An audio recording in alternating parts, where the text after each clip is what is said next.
할렐루야. 오늘 저희들 함께 읽으신 사도행전 16장 11절에서 15절의 말씀으로 사도행전 강의 59번째 시간 교회를 세우는 빛나는 헌신이라는 제목으로 함께 은혜를 나누겠습니다. 이제 16장 11절서부터 이제 본격적인 제2차 바울의 전도여행이 시작되어지고 그 전도여행의 주된 무대인 지금 현재로 말하면 유럽의 이제 땅에서 전도 복음이 전하여지는 이야기가 등장을 합니다. 16장 11절에 보시면 그 과정을 드로아에서 배로 떠나 사모드라게로 직행하여 이튿날 네아폴리로 갔다, 이렇게 얘기를 합니다. 이 지도를 보시면 저 빨간색 위쪽에 보이시지요? 드로아에서 배를 타고 사모드라게라고 하는 옆에를 지나서 이제 하루를 거쳐서 네아폴리라고 하는 항구에 도착을 하는데, 이걸 조금 더 저 부분을 자세하게 보시면, 그 다음 지도를 보시면 이렇게 돼 있는 겁니다. 보이십니까? 드로아에서 중간에 섬이 하나 있어요. 섬 이름이 사모드라게예요. 거기서 하룻밤을 아마 유하고, 그리고 그 다음 날 떠나서 네아폴리라고 하는 항구 도시에 도착을 한 것 같습니다. 한 거리로는 한 250km 정도 되어지는 거리니까 아마 인천에서 출발하면 군산쯤 가는 거리쯤 되지 않을까 라는 생각이 듭니다. 이 거리를 오직 바람을 통해서 가는 거니까 뭐 바람이 어떻게 부느냐에 따라 다르겠지만 오늘 성경에서는 직행하였다, 이렇게 얘기합니다. 직행했다는 얘기는 순풍이 불었다는 얘기고, 그래서 한 이틀 만에 참 이 거리를 잘 도착한 것으로 등장을 합니다. 우리가 네아폴리, 이제 드디어 유럽에 도착을 했는데, 유럽에 도착한 네아폴리가 목적지가 아니죠. 네아폴리에서도 복음을 전할 수 있었을 것 같은데, 이 바울의 일행은 주저하지 않고 곧바로 내륙으로 들어갑니다. 그 도시 이름은 빌립보라고 하는 곳입니다. 한 16km 정도 떨어져 있는 곳이니까 그렇게 먼 거리는 아니죠. 네아폴리에서 복음을 전하지 않고 빌립보라고 하는 도시로 직행한 이유는 아마 빌립보가 굉장히 중요한 도성이고 유명한 도성이었기 때문인 것 같습니다. 16장 12절에 보시면 이렇게 얘기를 합니다. 빌립보에 이르렀는데 이는 마게도냐 지방의 첫 성이요 또 로마의 식민지라, 이렇게 얘기를 하고 있습니다. 마게도냐의 첫 성이 도대체 무슨 뜻이냐? 뭐 입구에 있는 성이다, 뭐 이런 얘기도 될 수 있지만, 또 어떤 사람들은 첫 번째 가는 성, 그러니까 제일 큰 성이 아니겠냐, 이렇게 얘기도 합니다. 근데 이 얘기는 전부 다 조금씩 무리가 있는 게, 마게도냐 지방의 주도, 이제 중심지는 이제 여러분들 이 이름도 잘 아시겠지만 데살로니가라고 하는 곳입니다. 데살로니가 전서 후서 편지가 있다 보니 익숙하시죠? 그 도시가 주 수도입니다. 그러니까 이제 이 빌립보는 그런 성은 아니죠. 근데 왜 첫 성이냐? 이 가지고 있는 성이 가지고 있는 가치가 뛰어나기 때문입니다. 여기 우리는 식민지라는 단어가 있으면 썩 좋은 이미지로 보지 않습니다. 우리가 식민지 경험을 했기 때문에. 근데 여기서 말하는 식민지는 우리가 생각하는 부정적인 식민지의 개념보다는 약간 특별시에 가까운 개념으로 보시는 것이 훨씬 더 좋겠습니다. 지방에 주가 있으면 지방의 그 권력과 행정의 지침을 따라야 되는데, 로마는 곳곳에 특별한 도시들을 세웠어요. 그래서 그 특별한 도시는 지방의 정부의 간섭을 받지 않고 로마 황제의 직속이 되어져서 로마 황제로부터 모든 판결을 받습니다. 그러니까 지방 정부가 손을 대지 못하니까 특별한 시예요. 그 시에 사는 사람들은 특별한 헌신을 하거나 특별한 뭔가 나라에 대해서 인정받는 사람들이 있었던 거죠. 이 빌립보라고 하는 이 도시의 이름은 원래 영어로 하면 필립입니다. 이게 누가 세웠냐면 알렉산더 아버지 이름이 필립이거든요. 그래서 이제 알렉산더가 자기 아버지의 이름을 붙여서 세운 도시예요. 그러니까 유명한 도시가 되죠. 그리고 나중에 로마로 넘어가서 로마에서 이제 나중에 황제가 세워지는 과정 속에 치열한 권력 다툼이 있었거든요. 그 권력 다툼에 옥타비아누스라고 하는 이제 이 과두 정치에서 1인의 황제로 넘어가는 그 과정에서 아주 그 내부에서 강력한 그 싸움이 있었는데, 그 옥타비아누스가 어쨌든 이겨서 황제가 되어지면서 자기에게 충성했던 군인들, 퇴역한 군인들에게 주었던, 하사했던 성이 바로 이 빌립보입니다. 그러니까 빌립보 안에 있는 사는 사람들은 정말 대단한 자부심을 가지고 있는 사람들이고 누구도 건들지 못하는 사람들이고, 그러다 보니까 도시의 크기는 제일 크진 않지만 아주 유명하고 아주 중요한 도성이었던 것은 분명한 것 같고, 바울은 의도적으로 이 빌립보로 직행하여서 복음을 전하려고 계획을 잡았던 것 같습니다. 우리가 빌립보라고 하는 곳이 이렇게 유명한 또 중요한 도시지만 우리는 빌립보라는 이 이름을 좀 다른 의미로 우리는 또 중요하게 가지고 있죠. 그 이유는 빌립보서라고 하는 편지가 있기 때문입니다. 빌립보서는 참 이 신약 성경에 바울이 쓴 많은 편지가 있는데 그 중에서 아주 좀 독특한 편지예요. 어떤 면에서 독특하냐면, 많은 편지들은 무슨 문제가 있어서 그 교회에 대해서 이렇게 하거라고 지시를 하거나 뭐 어떤 가르치는 이유로 쓴 편지들이거든요, 대부분이. 그런데 이 빌립보서는 그런 편지가 아닙니다. 빌립보서 전체는 감사하다라는 게 아주 가득해요. 그리고 그 안에는 기쁨이라고 하는 단어가 계속해서 반복되어져 나옵니다. 그래서 이 빌립보서를 흔히 사랑의 편지, 또 기쁨의 편지 이렇게 얘기를 합니다. 그럼 이걸 어디서 썼느냐? 바울이 옥에 있을 때, 갇혀 있을 때 쓴 거거든요. 그리고 이 무슨 의미냐면, 옥에 갇혀 있을 때 빌립보에 있는 교회에 편지를 보냈는데 어떤 마음으로 보냈느냐? 감사한 마음으로 보냈다라는 거예요. 왜 감사했을까요? 빌립보 교회가 바울의 사역에 아주 뒷받침을 끝까지 잘했던 교회 같아요. 그래서 바울이 옥에 갇히든 어디에 가 있든 끝까지 후원하는 일들을 잘 감당했던 교회가 빌립보 교회였던 것 같습니다. 그러면서 자기가 그 후원과 또 주님의 은혜 가운데 옥에 있어도 내가 기쁘게 있다, 그러니까 당신들도 나와 함께 기쁨을 나눴으면 좋겠다라는 편지를 쓴 겁니다. 그러니까 빌립보는 바울에게 있어서는 굉장히 큰 자랑이었어요. 그리고 바울에게 있어서는 대단히 감사한 교회입니다. 이 빌립보가 그만큼 여러 교회 중에 돋보이는 교회라는 의미가 되겠습니다. 그런데 이 빌립보 교회 그렇게 시작이 만만했느냐? 만만치 않았습니다. 만만치 않은 시작에서 이 빌립보 교회가 이렇게 빛나게 되어진 계기에는 오늘 읽었던 성경 본문에 나오는 중요한 인물 하나가 나옵니다. 그 이름은 루디아라고 하는 여성이 등장을 하고, 이 여성이 막막한 어려운 상황 속에서 빌립보 교회가 잘 세워지고 이렇게 칭찬받는 교회로 되어질 수 있도록 만든 중요한 헌신자로서 등장을 합니다. 오늘 그 부분에 대해서 좀 이야기를 나누려고 합니다.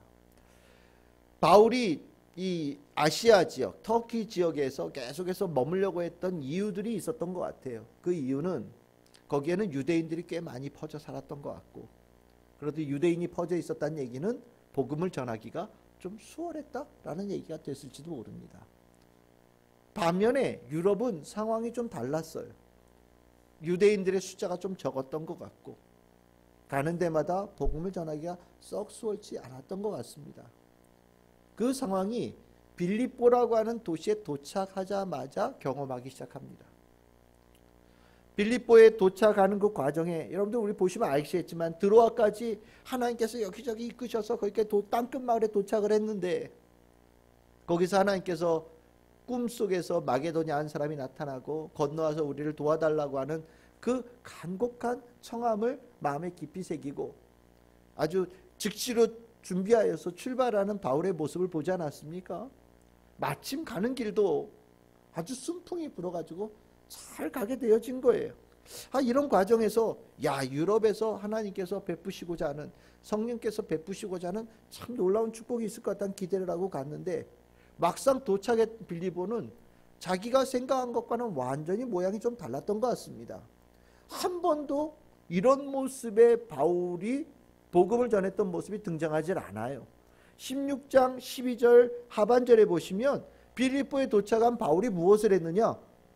보통 같으면 복음을 전했다, 뭐 회당에서 복음을 전하든지 아니면 길에서 복음을 전하든지 뭐 시장에서 복음을 전했을 텐데 바울이 빌립보에 도착해서는요 뭐라고 얘기냐면 수일을 그냥 보냈다 이렇게 얘기합니다. 무슨 소리입니까? 도착했더니 자기 생각했던 그런 분위기가 아닌 거예요. 그래서 무엇을 해야 될지 모르겠고 막막한 그런 생각 때문에 그냥 아무 생각 없이 며칠을 보냈던 것 같아요. 그만큼 여러 군데에서 복음을 전하고 수많은 일을 겪었던 바울에게도 이 유럽의 첫 도성 빌립보는 쉽지 않았다라는 겁니다. 그럼 빌립보에서만 그러냐? 아니요. 유럽에 돌아다니면서 복음을 전할 때 내내 비슷한 모습을 가져요. 이게 유럽의 분위기라는 거예요. 16장 13절 상반절에 보시면 보통은 바울이 회당을 찾아 나서는데 안식일이 되어졌는데도 회당이 없어요. 여러분들 유대인들은요 회당 사랑이 대단합니다. 유대인들은 남자 10명만 모이면 회당부터 지어요. 그 회당을 딱 짓고 그 회당 주변에 자기들의 집을 마련합니다. 그래서 마치 차이나타운이 있는 것처럼 주이시 타운이 있는 거예요. 유대인 마을이 있습니다. 이제 뭐 저는 잘 모르겠지만 한국에 이제 뭐 미국에도 유대인 이런 마을들이 꽤 있거든요. 여기 사람들이 회당 짓고 회당을 지어서 이제 나중에 커지고 더 많은 사람들이 모이면 다른 데로 새로운 건물을 만들어서 나가게 되어질 때 그 옛날 회당 건물을 주로 사는 데가 한국 교회라는데 그건 잘 모르겠지만 어쨌든 그 정도로 유대인들은 그 모이는 것이 굉장히 강해요. 그런데 이 빌립보라고 하는 이 중요한 도성에 회당이 없어요. 무슨 소리입니까? 유대인 남자 10명이 없다라는 겁니다. 그만큼 복음을 들어본 적이 없는 사람들이 수없이 많았다라는 얘기죠. 그래서 안식일에 회당 찾지 못했던 이 바울이 어디를 갔냐? 13절 하반절에 보시면 강가로 나갑니다. 문 밖으로 나가서 강가로 갔다라고 얘기합니다. 그러면 왜 강가로 갔을까? 유대인들은 회당이 없을 때 그러면 우리는 안식일을 어떻게 지키냐? 회당이 없는 곳에서 어떻게 내가 안식일을 거룩하게 지킬 것이냐에 대한 그 모습에서 한 가지 공통점이 있는데 그게 뭐냐면 강가나 바닷가에 가서 모이는 거예요. 그래서 거기에서 말씀을 읽고 묵상하고 하나님을 찬양하면서 보내는 것이 유대인들의 관습이랍니다. 그것의 시작은 이 성경에 몇 군데 이 힌트가 나오는데 시편 137편 1절에 보시면 이렇게 나옵니다. 우리가 바벨론의 여러 강변 거기에 앉아서 시온을 기억하며 울었도다. 포로지에 끌려간 이스라엘 백성들 거기에 뭐가 있어요? 성전이 있어요? 뭐가 있습니까? 아무것도 없죠. 안식일이 되어졌는데 어디 모일 데가 없는 거예요. 그래서 뭐 하느냐? 바벨론 강가에 모여서 저 시온을 생각하면서 우리가 죄를 지어서 이곳에 떠나왔다라는 그것에 마음 아파하면서 울면서 하나님께 회개의 예배를 드렸다라는 이 기록을 아주 얘네는 중요하게 생각합니다. 그리고 에스라서 8장 15절에 보시면 에스라가 이제 고향 땅으로 돌아갈 사람들을 모집하면서 이 사람들을 강가에 모이게 하고 거기서 3일 동안 장막을 치고 기다렸다라고 얘기를 하죠. 그러니까 이렇게 주로 유대인들이 모이는 곳은 강가인 거예요. 그러니까 이 바울도 그걸 아는 거죠. 회당은 없어요. 아무리 봐도 회당은 없어요.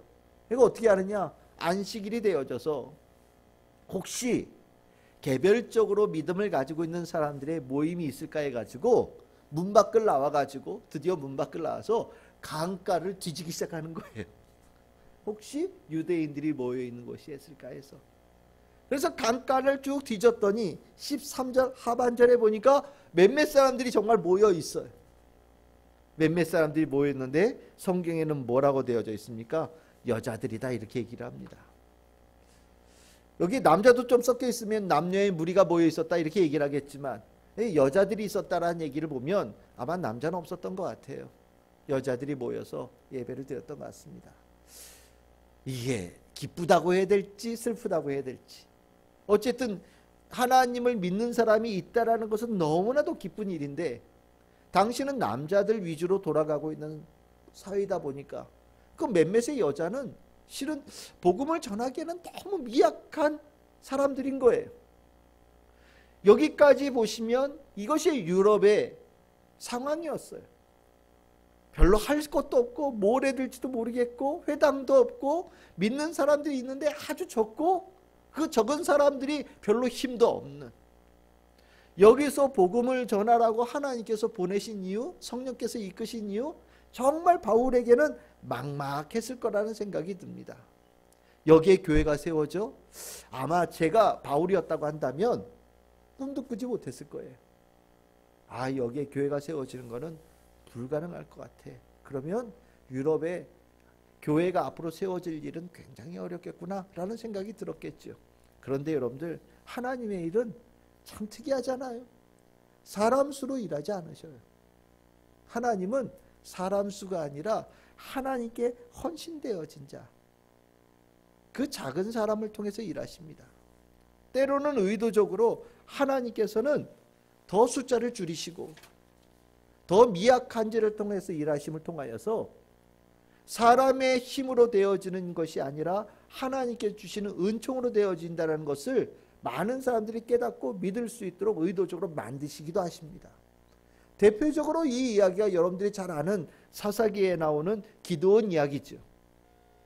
기드온, 사사기 7장 2절에 3절에 보시면 참 이 기드온이라는 사람도 용기가 참 부족했던 사람인데, 하나님께서 이제 이스라엘 백성들을 그렇게 괴롭히는 미디안 족속을 이제 물리치라고 이 기드온에 통하여서 사람들을 모으는데, 하나님께서 이렇게 얘기하십니다. 야, 사람이 너무 많이 모였다. 얘야, 널 따르는 사람들이 너무 많구나. 그 사람들 돌려보냈으면 좋겠다. 왜냐? 이는 이스라엘이 나를 거스러 스스로 자랑하기를 내 손이 나를 구원하였다 할까 함이니라. 혹시 이것이 내가 너에게 승리를 줄 텐데 우리끼리 이렇게 승리한 이유는 사람이 우리가 많이 모여서 승리한 거야, 이런 얘기를 할까봐 하나님께서 너무 많이 모였다고 집으로 돌려보내라고 얘기를 하시는 거예요. 원래 몇 명이 모였느냐? 3절에 보시면 이렇게 얘기하죠. 돌아간 사람이 22,000명이고 남은 사람이 10,000명이다. 그건 몇 명입니까? 32,000명이 모였던 거예요. 32,000명이 모였는데 돌아가라고 하나님께서 등 계속 떠미시는 거예요. 결국 그래서 몇 명 남았습니까? 7절에 보시면 300명 남았어요. 32,000명에서 300명 남았습니다. 참 10%도 아니고요. 1%예요. 1%.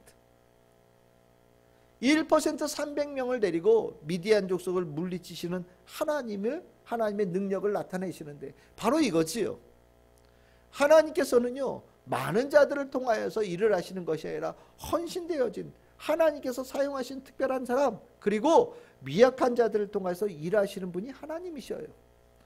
이 빌립보에서도 하나님께서 하시는 일이 바로 이런 모습이고, 앞으로 유럽에서 일어날 일들이 다 이런 모습이에요. 모이는 사람들은 얼마 안 되는데 그 교회에 세우게 되어지는 특별하게 헌신되어진 중심 인물들이 한 명씩 등장하기 시작합니다. 그 첫 번째 증거가 바로 빌립보라고 하는 곳이지요. 그 빌립보에 모여있는 그 모습에 바울이 모이는 사람의 숫자나 그 사람들의 어떤 그 사회적인 명망을 본다면 바울은 실망했을지 몰라요. 근데 바울은요, 참 이게 중요한 거죠. 때를 얻든지 못 얻든지 늘 언제나 복음을 전하는 데 충실한 사람이었습니다. 복음을 전하는 사명감에 충실하고 열정이 있던 사람이에요. 그래서 13절 하반절에 보시면 이렇게 합니다. 말하였다라고 얘기합니다. 이게 뭘 말한 겁니까? 그 여자들에게 복음을 전한 거예요. 하나님께 주신 기회 속에 복음을 전한 겁니다. 그랬는데 그 모인 여자 중에 겉으로 보기에는 다 똑같은 사람들처럼 보였지만 그 중에 특별한 한 사람이 있었던 겁니다. 그게 루디아죠. 그 여자들 중에 한 사람의 14절에 가시면 루디아라는 여자가 그 가운데 있었다고 얘기하는데, 이 루디아 여러 가지 이제 그의 인적 상황에 대해서 우리에게 가르쳐 줍니다. 그의 나이는 잘 모르겠어요. 나이 중요한 거 아니라는 거죠. 아마 결혼은 한 것 같은데 남편에 대한 이야기가 없는 거 보니까 혼자 있는 과부 같은 여자였던 것 같습니다. 출신은 루스드라라고 하는 곳이에요. 루스드라는 지금 터키 지방의 한 도시입니다. 그러니까 터키 지방에서 이 유럽의 지역으로 건너와서 살고 있는 사람이에요. 그리고 원래 유대인이 아니라 이방인이었을 가능성이 상당히 높은 사람입니다. 직업은 무엇이냐? 자주, 옷감, 장사, 지금으로 말하면 사업가죠. 여성인데 사업가의 역할을 했던 아주 특이한 이력을 가지고 있는 사람입니다. 이 루스드라라고 하는 곳이 옛날에 이곳에 왕국이 있었는데 그 왕국의 이름이 루시아, 루디아 이렇게 부르는 도시, 그 왕국이 있었어요. 그래서 아마 이 루디아라고 하는 이 여자의 이름이 정말 그 여자의 본명인지는 모르겠어요. 우리로 따지면 뭐 흔히 얘기할 때 뭐 안성댁 뭐 이런 거 있잖아요. 그러니까 이 루디아 지역의 출신의 여자다라는 말로 루디아로 불렀을 가능성도 있다라고 얘기합니다. 그러면 이 여자의 원래 본명은 뭘까? 여러 학자들이 궁금한데 이제 이 힌트를 빌립보에서 찾는 사람들이 많아요. 빌립보서에서. 빌립보서 4장 2절에서 3절에 보시면 특별하게 몇몇의 여자에 대해서 바울이 이제 이름을 적는데 그 이름 중에 한 사람이 유오디아라고 하는 이름이 등장을 하고요. 또 하나는 순두개라고 하는 여자 이름이 등장합니다. 그래서 혹시 이 루디아라고 우리가 이게 흔히 알고 있는 여자 이름이 이 둘 중에 이름 중에 하나가 아닐까? 라고도 추측을 하기도 하고 또 3절에 나에게 함께했던 나를 도와주었던 여인들 너희들 특별하게 잘해야 된다라고 얘기할 때 그 여인 중에 하나가 혹시 루디아 아니냐 뭐 이런 얘기도 하는데 어쨌든 우리가 사도행전에는 본명에 대한 특별한 힌트 없이 그냥 루디아라고 나오니까 그냥 루디아라고 그냥 우리가 그냥 생각하고 이야기를 해도 될 거라는 생각이 듭니다. 이 루디아 이 사업가라고 하는 것 이 특이하죠. 이 루디아 원래 루스드라 지역에 뭐가 유명했느냐? 이 염료 그리고 그것을 통한 염색의 사업이 아주 번성했던 곳이라는 겁니다. 그래서 이 여인이 이 자색 빨간색 물감의 옷감을 이 유럽 지역에 로마 사람들에게 파는 사업가로서 이 빌립보에 와서 살았던 사람이라는 거예요. 여러분들 그 로마 시대의 그림들 보면 왜 이렇게 빨간 거 이렇게 사람들이 이렇게 두르는 그 옷감이 있잖아요. 이걸 토가라고 하거든요. 짧은 치마같이 이런 거. 이제 로마 사람들이 아주 좋아했던 색깔이 이 빨간 색깔인데 이 빨간 색깔의 옷감을 파는 사업을 하기 위해서 자기 고향을 떠나서 이 빌립보에 와서 사는 여인이었던 것 같습니다. 그러니까 상당히 좀 국제적인 여자고요. 또 다른 도시하고도 사업의 연계성이 있었던 사람일 수도 있겠고요. 그리고 사업가이다 보니 아무래도 늘 언제나 돈을 만지고 거래가 있는 사람이니까 재력도 좀 있었던 사람이 아닐까라는 생각이 들어요. 모였던 강가에 모여서 예배드리는 여자들 중에 그런 여자가 있을 거라고 바울이 처음엔 못했겠죠.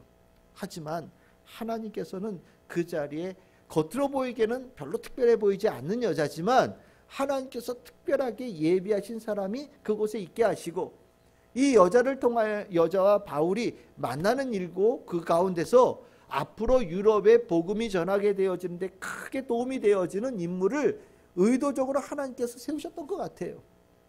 앞으로 루디아는 바울이 복음을 전하는데 적극적으로 후원하는 아주 귀한 인물이 되어지고 그냥 단순하게 장사해서 사업가로서 부자였던 사람이었던 것 같으면 아마 이렇게 이름이 지금까지 알려지지 않았을 텐데 하나님께서 주신 축복을 그렇게 복음을 전하는데 헌신하는 일들을 통하여서 루디아라는 이름이 지금까지 우리에게도 전해지고 교회에 아주 깊이 새겨진 이름이 되어지고 하나님께서 높이 세우시는 이름으로 되어졌다라고 하는 것은 이 여자가 준 헌신과 그 헌신하는 성도의 모습이 굉장히 중요하다라는 것을 가르쳐주는 그런 모습으로 우리에게 이 빌립보의 루디아가 다가오지 않나라는 생각이 듭니다.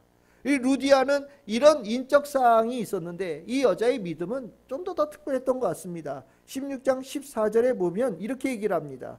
하나님을 섬기는 루디아다라고 얘기합니다. 하나님을 예배하는 루디아라는 거죠. 이방인 출신이고요. 그 지역에 유대인들도 많지 않은 상황인데 안식일이라고 해서 늘 언제나 그 시간을 거룩하게 지키고 예배를 지키고 말씀을 사모하는 그런 여인이었다라는 겁니다. 그러니까 굉장히 신실한 여인이에요. 거기에 바울이 복음을 전하는데 그 바울의 복음을 잘 들었다라고 얘기합니다. 이 들었다는 얘기는 집중해서 들었다는 얘기고요. 놓치지 않기 위해서 굉장히 꼭 붙잡고 들었다는 얘기고요.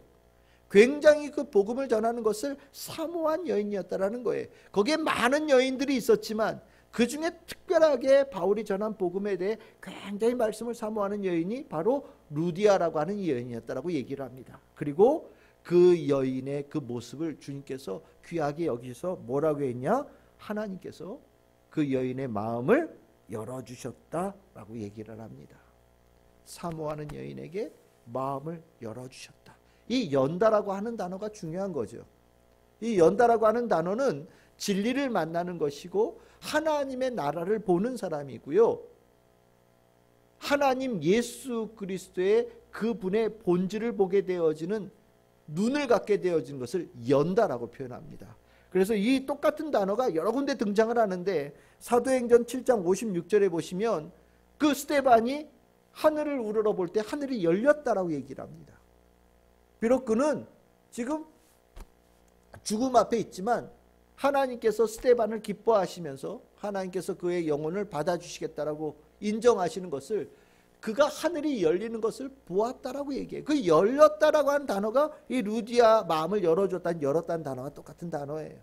그리고 누가복음 24장 30절에서 31절에 보시면 여러분들 그 엠마오로 가던 두 제자 있잖아요. 그죠? 가는 동안에 예수님께서 늘 동행했지만 예수님을 못 알아봤어요. 근데 예수님께서 식사하신 후에 떡을 가지고 뚝 축사하실 때에 그들의 눈이 밝아졌다라고 얘기를 하죠. 이 밝아졌다라는 단어가 바로 이 열렸다라는 단어하고 똑같은 단어입니다. 그러니까 루디아가 복음에 집중하고 하나님을 사랑하는 여인이다 보니까 하나님께서 그 여인의 눈을 확 열어주셨어요. 그의 여인의 마음을 확 열어주셔서 진리를 그대로 수용하고 받아들이고 따를 수 있도록 그의 안에 놀라운 성령의 임재를 허락하셨다라는 거죠. 실은 이 헌신하게 되어진 가장 중요한 계기가 바로 이거예요. 헌신 특별한 사람이 하느냐? 그렇지 않습니다. 헌신은요, 하나님을 만나고 예수님을 만나고 하나님의 나라를 깨닫고 진리 안에 거하게 되어지는 은총을 입은 자들은요, 당연하게 그 뒤로 따라가는 과정에서 어떤 역사가 일어나냐면 헌신하는 믿음의 영역으로 나아가게 되어져 있어요. 왜 그렇게 되어지냐면 예수께서 우리를 구원하시기 위해서 우리에게 베푸신 것에 기본적으로 깔려있는 것이 헌신이지요. 그리고 그 예수 그리스도의 복음을 전하기 위해서 빌립보 지역까지 바다를 건너서 온 바울의 일행의 모습 또한 헌신이지요. 그것을 통해서 자기가 진리의 세계, 생명의 세계를 깨달았게 되어졌으니 그 가운데 예수의 헌신, 복음 전하는 자의 헌신을 내가 알게 되어지고 나를 살리기 위해서 그 헌신이 이루어졌음을 깨닫게 되어지면서 나도 그 예수님에 대해서, 나도 복음을 전하는 그 일에 대해서 헌신하는 자로 화답되어지는 것이 당연한 하나님께서 이루고자 하시는 믿음의 소통이라는 겁니다. 이 루디아는 그 자리에서 내가 지금 이 복음을 듣고 있다라고 한 이것이 얼마나 귀한 헌신의 결과인지를 자기가 깨닫기 시작했습니다. 그리고 이 루디아는 그 헌신을 바로 이어서 표현하기 시작해요. 14장 하반절에 보시면 바울의 말을 따랐다라고 얘기를 하고요. 예수의 제자가 되었다는 얘기입니다. 그리고 15절 상반절에 보시면 그와 그의 온 집이 세례를 받았다라고 얘기를 해요. 주저하지 않습니다. 그와 그의 온 집이 세례를 받았다라고 하는 이 내용이 전에 한번 등장한 적이 있었어요. 이방인 최초로 구원받은 사람과 구원받은 집안 누굽니까? 고넬료죠. 베드로에 의해서 세례가 있었던 역이 있었고요. 여기 루디아는 유럽의 최초의 세례받은 사람이면서 세례받은 가문이 되어지는 참 축복의 이름이 되어진 겁니다. 루디아는 주저하지 않았어요. 자기 집안에 있는 모든 사람들, 대가족이었던 것 같습니다. 수많은 사람들을 데리고 와서 그 자리에서 결단시켜서 다 세례받고 하나님의 백성 예수 그리스도의 제자가 되어지는 길로 다 결단하도록 만들었습니다. 그리고 결정적으로 15절 하반절에 보시면 이렇게 얘기하죠. 나를 주 믿는 자로 알거든. 내가 지금 이 한 헌신을 하나님께서 부어주신 은혜, 하나님께서 주신 축복, 하나님께서 이끄신 인도하심으로 분명히 깨닫거든.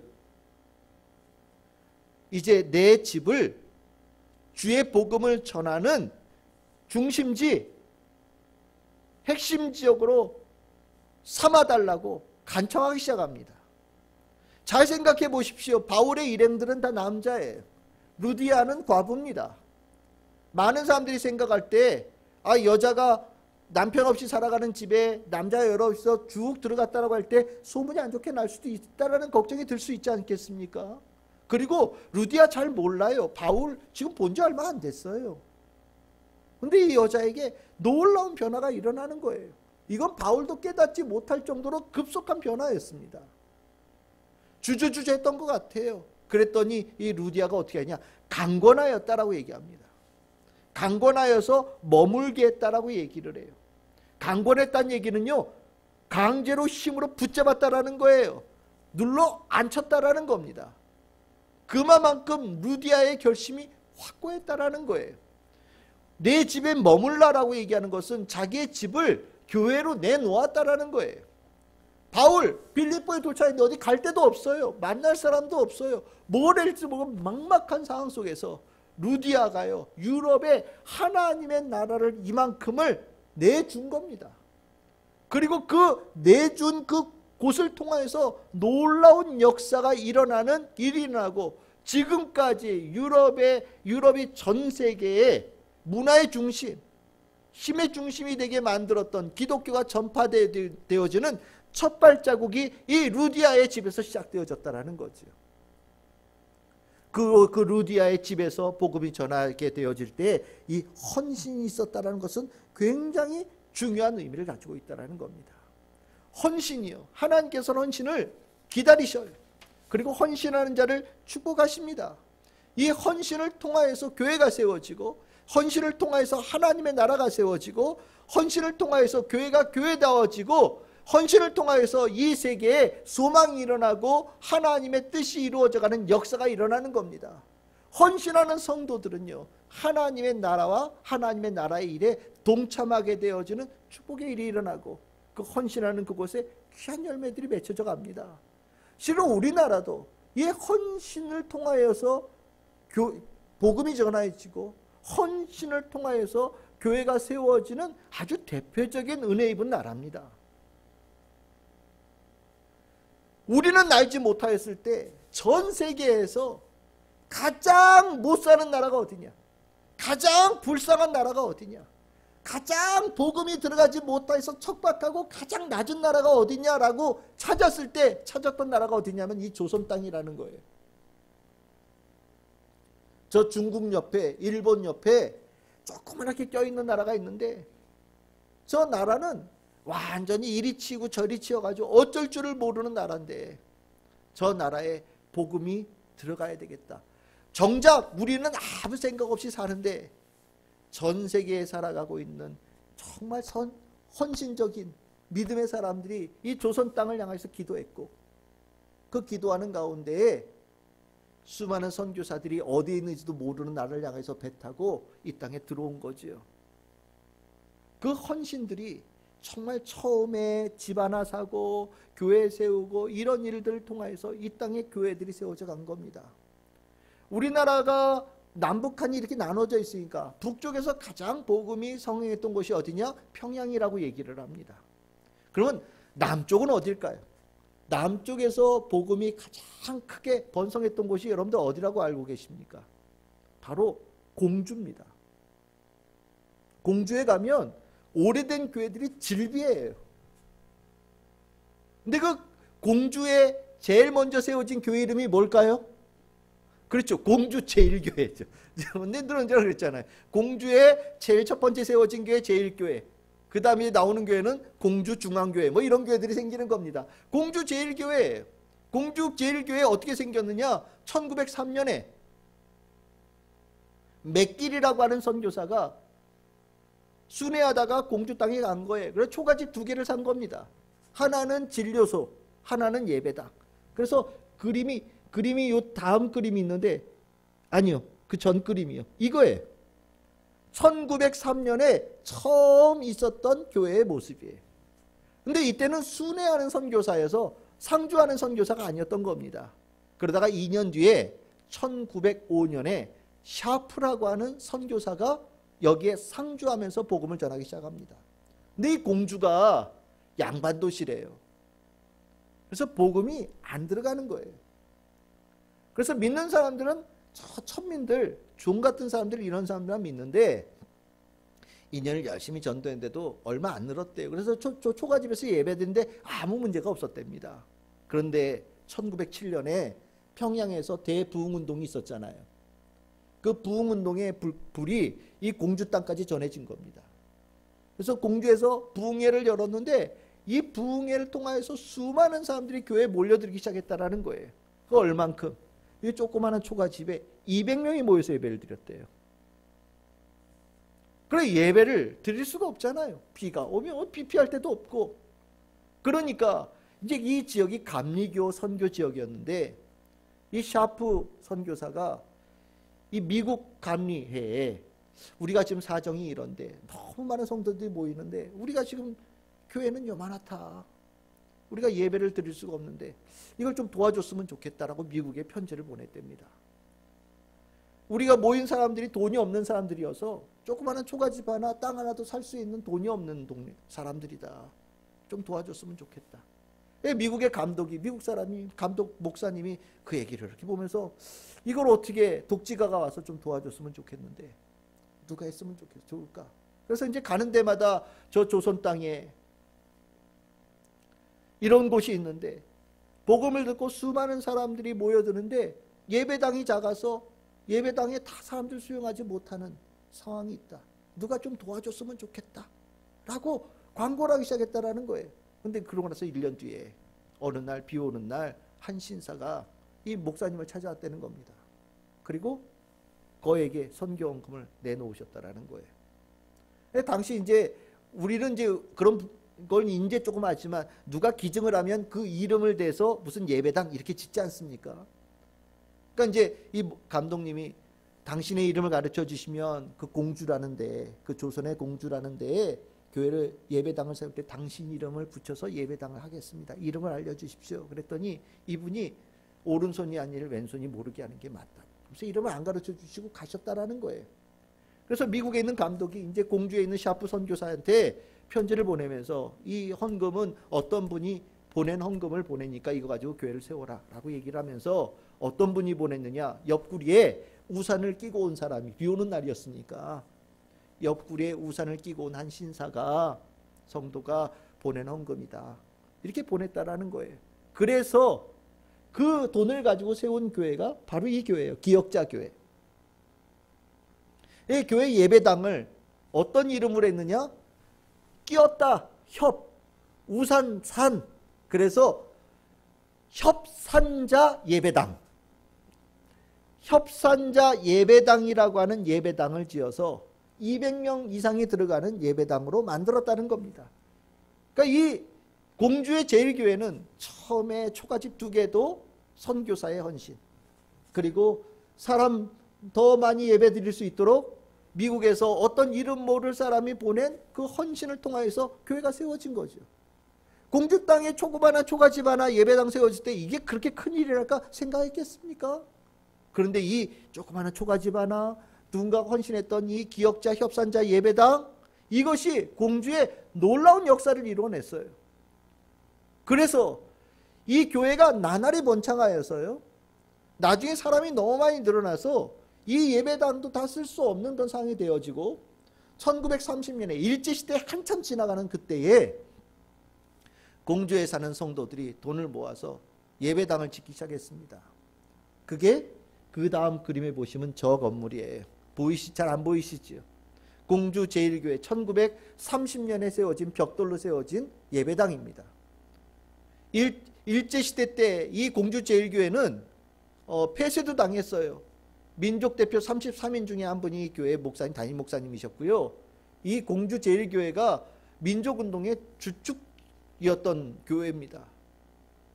그래서 폐쇄도 당하고 6.25 때는 폭격을 당해서 완전히 다 부서진 적도 있었고, 뼈대만 남았을 때 그것을 다시 쌓아가지고 예배당을 복구를 한 거예요. 그래서 지금은 공주시에 있는 기독교 박물관으로 쓰고 있고, 교회는 그 옆으로 옮겨서 지금 교회를 공주 제1교회가 있습니다. 근데 이 교회 1930년대에 이런 교회 세워진다라고 하는 거 참 기적적이지 않습니까? 수탈당해서 먹을 것도 없고, 교회는 계속해서 일제의 압박을 당해서 복음을 전할 수가 없고, 교회가 폐쇄당하기도 하는 그런 상황이니 어떻게 복음을 전할 수 있었겠어요? 그런데 그 선교사들의 헌신이 있다 보니 이것에 감명받은 성도들이 이제부터는 이 교회를 세우는데 스스로 헌신하는 자들이 나타나기 시작했다라는 겁니다. 그래서 이 교회는 뒤쪽에 가면 여러 비가 있는데, 공덕비가 있는데, 그 중에 양두현, 지루두라고 하는 부부가 공덕비가 있어요. 이 지루두라고 하는 부인이 믿음이 굉장히 좋으셨대요. 그래서 대단히 부자였는데 자기가 이름으로 가지고 있는 땅을 내가 죽고 나면 하나님께 교회에 헌신하겠다라고 결심을 하고 돌아가셨다는 거예요. 남편이 아내가 죽은 장례식에 아내의 것과 내 것을 더하여서 교회에 내놓겠다라고 헌신했는데, 그 땅이 논으로 18,000평, 밭으로 2,700평이었답니다. 그리고 났더니 많은 성도들이 거기 동참하기 시작하면서 결국 이 공주 제1교회가 땅을 43,000평의 교회의 땅을 갖게 되어져서 교회가 핍박을 당하고 어떤 일이 있어도 흔들리지 않고 복음을 전할 수 있도록 성도들이 힘을 모아서 교회를 세우기 시작했다는 거예요. 이 공주 제1교회가 얼마나 큰 일을 했느냐, 여러분들 유관순이라고 하는 참 유명한 분이 이 공주 제1교회에 세웠던 샤프 선교사 부인이 앨리스 샤프입니다. 앨리스 샤프가 이 공주 지역에 영영 여학교를 세웠어요. 영영 여학교에 유관순을 입학시키고 몇 년 뒤에 이화학당으로 편입시켰던 사람이 앨리스 샤프라고 하는 여인이에요. 이 지역이 독립운동의 중심지였고, 박목월이라고 하는 시인도 이 교회 출신이고요. 그래서 공주 동네는 요만한데 거기에 대학교도 큼지막한 게 있고요. 교육의 중심지고요. 거기에 우리나라의 그 사람들을 돕는 병원들 다, 이 공주는 다 기독교예요. 이 모든 것들이 어디서 시작됐냐? 헌신에서 시작되어진 거죠. 헌신에서 실은 이 작은 헌신들이 교회 하나를 세웠을 뿐만 아니라 우리나라의 역사를 바꾸고 운명을 바꾸고 미래를 바꾸는 아주 중요한 일이 이 헌신을 통해서 일어났다라고 하는 것은, 헌신이 주님께서 원하시는 모습이고 이 헌신이 많은 역사를 이뤄낼 수 있는 일들이고 하나님께서 크게 기뻐하시는 일이라는 것을 기억해야 된다고 저는 생각합니다. 참 이 헌신, 우리는 헌신이라는 단어를 쓰면 믿지 않는 사람들은 돈에 관한 개념으로 생각을 해요. 근데 이것은 돈이 아니라 사랑입니다. 여러분들 이 이야기 속에 여러분들이 어느 쪽에 서 있는지 한번 보시기를 바라요. 요한복음 12장 3절에서 8절입니다. 예수님께서 이제 십자가에 달리실 날이 얼마 남지 않은 상황 속에서 마리아, 그 유명한 마리아가 옥합을 가지고 가서 예수님의 발에 붓고 자기 머리털로 그 발을 닦았습니다.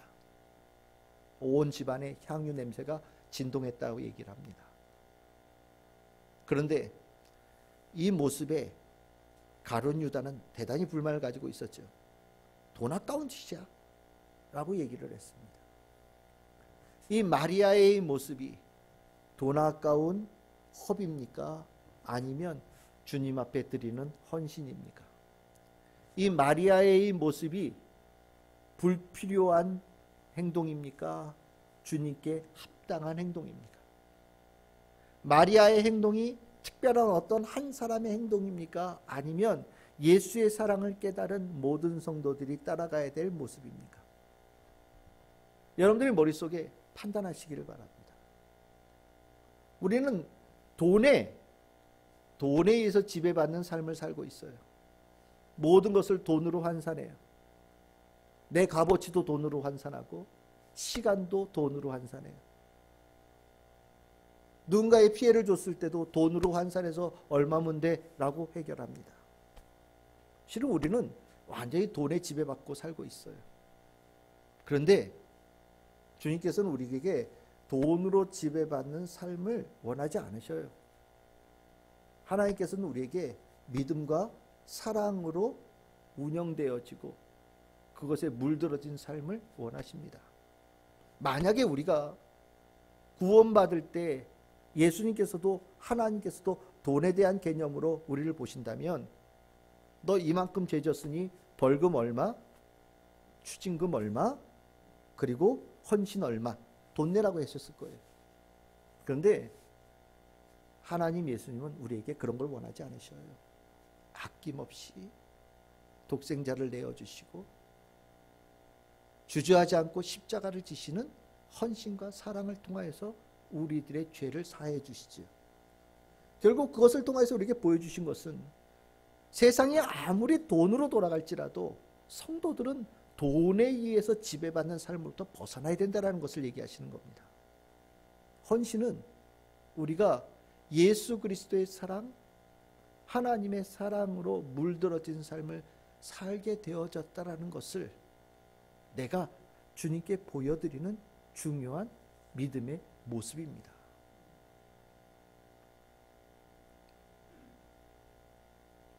예수님께서 가룟 유다의 마음을 읽으셨는지 이렇게 얘기하시죠. 이것은 내 장래할 나를 위하여 그것을 간직하게 하라고 얘기하시고 가만히 두거라 라고 얘기하셔요. 예수님께서는 마리아의 옥합을 본 게 아니라 그의 마음을 보신 거고 헌신을 보신 거죠. 그리고 예수님께서는 나는 항상 잊지 아니하다 라고 얘기합니다. 헌신에 지금 이때 놓치면 이 여자가 나한테 헌신할 기회가 없다라는 것을 알기 때문에 지금 이 일을 한 것이니 그냥 두거라 이렇게 말씀하셨죠. 우리가 주님께 헌신을 언제 어떻게 할 것인가? 실은 늘 하는 거죠. 주님께서 늘 우리에게 헌신하시니까요. 하지만 또 중요한 것은 기회를 놓치면 안 되는 부분들도 있는 겁니다. 나중에 죽고 나면 헌신이라는 게 의미가 없죠. 루디아는요 정말 사업가였던 것 같아요. 사업가는 남들이 느끼지 못하는 직감이라는 게 있다고 얘기하지 않습니까? 이거구나. 나에게 하나님께 주신 은혜가 바로 이거구나. 하나님께서 나를 이곳에 보내신 이유가 이거구나. 나에게 그래도 다른 사람보다 좀 넉넉하게 재물을 주게 하신 이유가 바로 이거구나. 내가 다른 사람보다 조금 더 넓은 사업장과 집을 갖게 하신 이유가 바로 이거구나 라고 깨달았던 것 같아요. 그래서 가장 낮은 자의 마음으로 자신이 가진 것을 주님을 위해서 내놓은 헌신이 있었고 그것은 정말 놀라운 역사의 전환을 이뤄낸 헌신이었습니다. 유럽에 있는 첫 교회, 그리고 앞으로 유럽 땅을 완전히 복음으로 문들게 될 첫 발걸음, 루디아의 헌신. 그래서 수많은 사람들의 이름이 성경에 등장하지만 이 루디아라고 하는 이 여인은 아마 제가 생각할 때 성경에 나와 있는 여인의 이름 중에 5손가락 안에 들어가는 귀한 믿음의 여인으로 꼭 등장합니다. 저는 우리 성도가 돈에 관한 개념을 떠나서 저도 그렇고 여러분들도 그렇고 주님께서 주신 헌신에 대한 마음의 화답과 내가 주님께 드리는 헌신이 늘 귀하게 소통되어지는 복의 인생이 되었으면 좋겠어요. 내가 주님께 드리는 것과 주님께 나에게 부어주신 것 아마 잘 저울로 따진다면 뭐 비교할 것도 없을 거라는 생각이 듭니다. 주님께서 주신 은혜는 더 크지만 중요한 것은 나에게 주실 것을 기대하는 것이 아니라 내가 받은 은혜, 나에게 주신 헌신을 가지고 내가 이 사랑받은 것으로 주님을 사랑하는 사람으로 살아가는 것, 이것이 성도의 마땅한 모습이라는 것을 기억하시고 헌신하는 루디아의 길을 우리 함께 갈 수 있는 우리 참 즐거운 교회와 성도들 다 될 수 있기를 주님의 이름으로 축원합니다.